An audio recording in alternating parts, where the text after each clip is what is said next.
75 वर्ष की आयु पूर्ण कर चुके महान गुरुदेव जन्म से दृष्टिहीन हैं। स्कूल में हर कक्षा में उन्हें 99% से कम अंक नहीं मिले। उन्होंने 230 किताबें लिखी हैं। सबसे बड़ी बात यह है, श्री राम जन्मभूमि मामले में उन्होंने हाई कोर्ट में 441 साक्ष्य देकर यह साबित किया कि भगवान श्री राम का जन्म यहीं हुआ था। उनके द्वारा दिए गए 441 साक्ष्यों में से 437 को न्यायालय ने स्वीकार कर लिया। उस दिव्य पुरुष का नाम है जगत गुरु श्री रामभद्राचार्य जी। 300 वकीलों से भरी अदालत में विरोधी वकील ने गुरुदेव को चुप कराने और बेचैन करने में कोई कसर नहीं छोड़ी। उनसे पूछा गया कि क्या रामचरितमानस में राम जन्मभूमि का कोई जिक्र है। तब गुरुदेव श्री रामभद्राचार्य जी ने संत तुलसीदास की चौपाई सुनाई, जिसमें श्री राम जन्मभूमि का उल्लेख है। इसके बाद वकील ने पूछा कि वेदों में क्या प्रमाण है कि श्री राम का जन्म यही हुआ था। जवाब में श्री रामभद्राचार्य जी ने कहा कि इसका प्रमाण अथर्ववेद के दूसरे मंत्र दशम कांड के 31वें अनुवाद में मिलता है। यह सुनकर न्यायाधीश की पीठ ने, जो एक मुस्लिम न्यायाधीश था, कहा, सर आप एक दिव्य आत्मा हैं।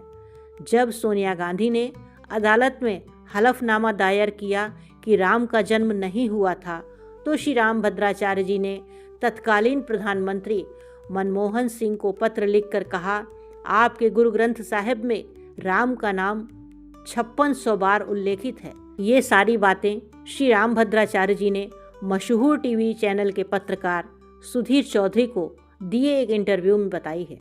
इस दृष्टिविहीन संत महात्मा को इतनी सारी जानकारी कैसे हो गई, यह एक आम आदमी की समझ से परे है। वास्तव में वे कोई दैवी शक्ति धारण करने वाले अवतार हैं। उन्हें दृष्टिहीन कहना भी उचित नहीं है, क्योंकि एक बार प्रधानमंत्री श्रीमती इंदिरा गांधी ने उनसे कहा था कि मैं आपके दर्शन की व्यवस्था कर सकती हूँ। तब इस संत महात्मा ने उत्तर दिया, मैं दुनिया नहीं देखना चाहता। एक इंटरव्यू में उन्होंने कहा था कि मैं अंधा नहीं हूँ, मैंने अंधे होने की रियायत कभी नहीं ली, मैं भगवान श्री राम को बहुत करीब से देखता हूँ। ऐसी पवित्र अद्भुत प्रतिक्रिया को नमन है। कौन है रामभद्राचार्य जी? आइए जानते हैं विस्तार से। जगत गुरु रामभद्राचार्य जी का जन्म उत्तर प्रदेश में मकर संक्रांति के दिन 1950 में हुआ था। वो सरयू पारी ब्राह्मण परिवार से हैं। उनके दादाजी पंडित सूर्यबली मिश्र की एक चचेरी बहन मीराबाई की भक्त थीं।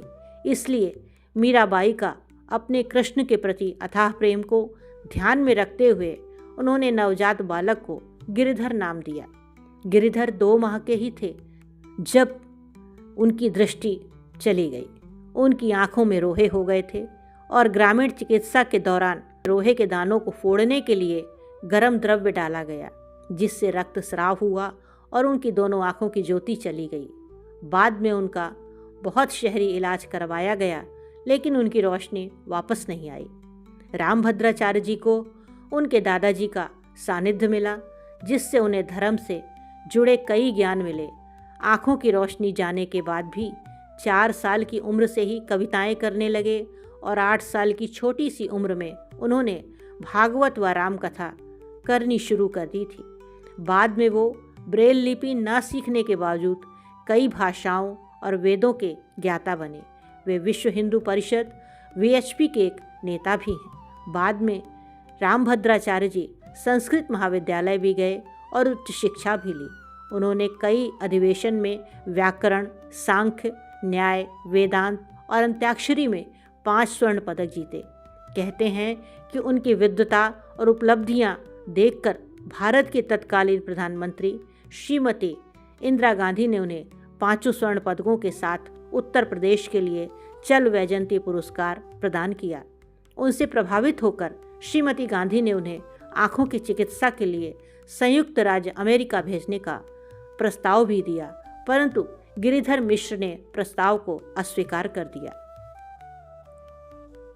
वे रामानंद संप्रदाय के वर्तमान 4 जगत गुरु रामानंदाचार्यों में से एक हैं और इस पद पर साल 1988 से प्रतिष्ठित हैं। श्री रामभद्राचार्य जी चित्रकूट में स्थित संत तुलसीदास के नाम पर स्थापित तुलसी पीठ नामक धार्मिक और सामाजिक सेवा स्थित जगत गुरु रामभद्राचार्य विकलांग विश्वविद्यालय के संस्थापक हैं और आजीवन कुलाधिपति हैं। वे ना तो पढ़ सकते हैं और न लिख सकते हैं और ना ही ब्रेल लिपि का प्रयोग करते हैं। वे केवल सुनकर सीखते हैं और बोलकर अपनी रचनाएं लिखवाते हैं। आज वह एक विद्वान, शिक्षाविद, बहुभाषाविद, रचनाकार, प्रवचनकार, दार्शनिक और हिंदू धर्मगुरु हैं। वह रामानंद संप्रदाय के मौजूदा 4 जगत गुरु में से एक हैं और इस पद पर 1988 से हैं। उन्होंने 2 संस्कृत और 2 हिंदी में मिलाकर कुल 4 महाकाव्य की रचना की। साल 2015 में भारत सरकार ने उन्हें पद्म विभूषण से सम्मानित किया था। ऐसे संतों की वजह से ही सनातन धर्म और हमारी संस्कृति का अस्तित्व टिका हुआ है। ऐसे कई संत हैं, उनका हमेशा मान रखें। आशा है आपको यह जानकारी पसंद आई होगी।